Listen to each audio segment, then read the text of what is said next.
County. Now, at least 26 members of parliament are pushing a proposal to create 11 additional counties in Kenya to bring the total number of devolved units to 58. The MPs have made a proposal to the National Dialogue Committee and are optimistic that the memorandum would be approved and pushed to the next stage for approval and enactment. They argue that the 11 new counties will help address marginalization in some parts within existing counties. According to the legislators, the proposal can be passed and implemented without necessarily going through a referendum. But some constitutional experts argue that a lot has to be considered, as IEBC doesn't have the mandate to create more counties. Willie Lusige with that report. 13 years after the new constitution was birthed under the late former President Mwai Kibaki, the battle for counties boundaries review has been rekindled, with some 26 members of parliament calling for creation of additional 11 counties in the devolved structure of governance. Proposing reduction or addition of counties is a facility that is provided in the constitution. How we go about it is also provided for in the constitution. The lawmakers argue that the existing boundaries, which provisionally adopted districts as counties, have inadvertently led to economic, social and political marginalization. But to propose a change via any other means that are provided by 188, that is where there is a constitutional incongruence. The clamor for additional counties comes after members of parliament approved a report of the Budget and Appropriation Committee (BAC) that proposed a Kenyan shilling 7.9 billion allocation to the Independent Electoral and Boundaries Commission (IEBC). Look at the economy of our country at this moment.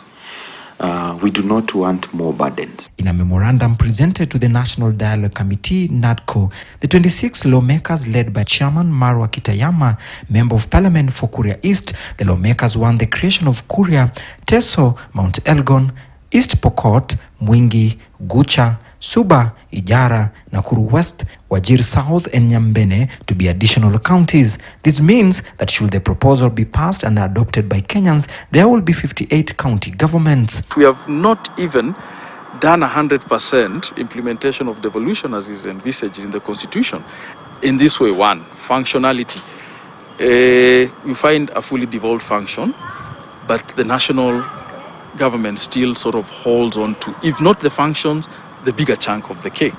Led by constitutional lawyer Bobby Mukangi, who served as a commission in the 9-member committee of experts who drafted the 2010 constitution, counties boundary review cannot be undertaken by IEBC as its limit ends at constituency level, and the independent commission has to be formulated through an act of parliament. There is also the proposal that it is the IEBC to do it. That is not the work of IEBC. IEBC delimits constituencies and wards, not counties.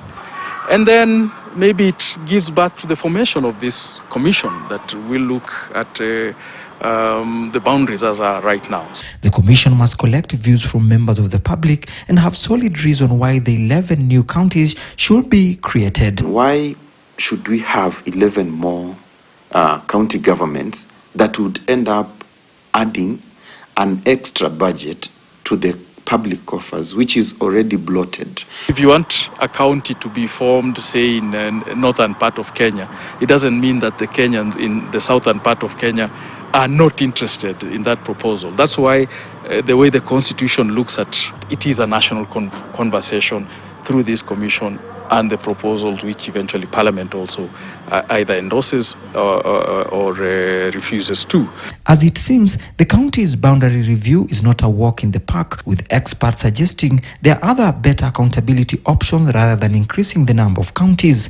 This coming at a time that some counties are facing accountability queries as Kenyans complain about the financial burden to taxpayers to fund the current 47 counties. Even with devolution, we devolved the bad and the ugly, in terms of corruption, abuse of power, misuse of public resources. It is brought forth by the politicians. The members of parliament are generally politicians, and they are looking ahead to use the tagline, we are marginalized, from marginalized communities. But really, it's not about them coming from a marginalized community. Willie Lusige, KTN News, Nairobi. Separately, a section of Kenya Kwanza leaders have urged the expelled Orange Democratic Movement MPs